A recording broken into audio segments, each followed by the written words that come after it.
Before you start your project, make sure you write your name and code on the back of your paper with a pencil. When you're ready, you're going to flip over your paper so it is blank. Now a little bit above the middle, you're going to draw a curved line, kind of like a rainbow. Make sure it's not too small. Next, you're going to draw 2 straight or curved lines on either side of that first line. And then on the bottom, we're going to draw another curved line, same kind as the first line we drew. Next, I'm going to turn this into a grid. So I did 4 vertical lines going up and down. You could do 1 or 2 more. And then I did about 13 horizontal lines going across. You don't want to do too many lines because this next step otherwise will take you a really long time to complete. Now in every box we're going to draw a curved rectangle like this or a circle. So a curved rectangle like this or a circle. Don't make them too small like that. That's way too tiny. They need to fill up the entire box. You can see as I'm drawing, it touches all sides of the box. My circle does. Again, you want to make sure that they fill up the entire box. Don't make them too small or you'll have too much white space in your corn. I'm going to finish this up before I complete the next step. Not every corn kernel has to be the same size and shape. That is how it is for normal corn. Not all kernels are necessarily the same size and shape. Next I'm going to draw the husk. So I'm just doing some wavy lines starting from the top of my corn all the way to the top of my paper. As you can see, they don't all have to be the same size and shape. I'm just going to do that all the way across the top.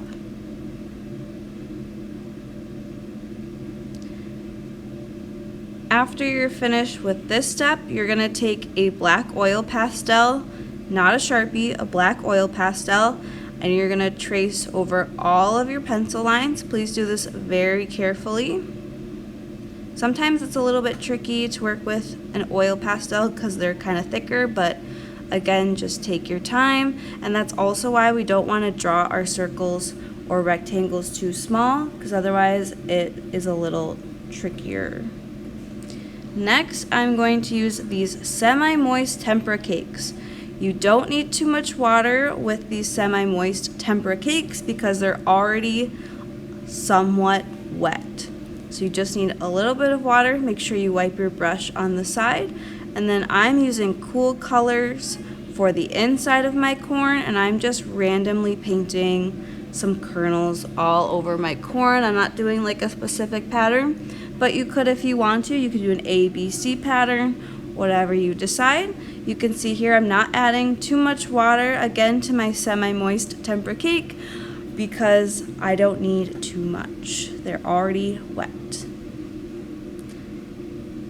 I'm going to finish up the rest of this corn with the cool colors, and I also am going to fill in those empty white spaces between the kernels. I want to make sure that there's no white space in my corn whatsoever. And then don't forget to paint the top of the corn or the husk. And then on the outside of my corn, I'm going to add the warm colors. Make sure you don't mix the color groups. You're only doing one part of the project with the warm colors and the other part with the cool colors. I'm just doing a random design of my choice. You don't have to do the same design that I'm doing. You could do stripes, you could do diagonal lines, you could do polka dots, but try to fill up the entire background with warm or cool colors.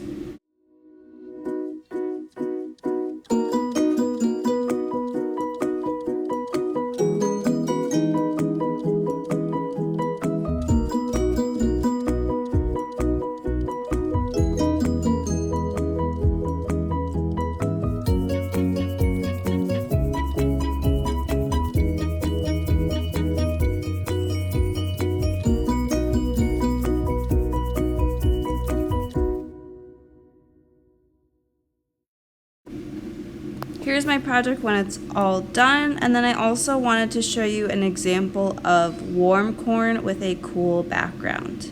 Put this on the drying rack when you're finished.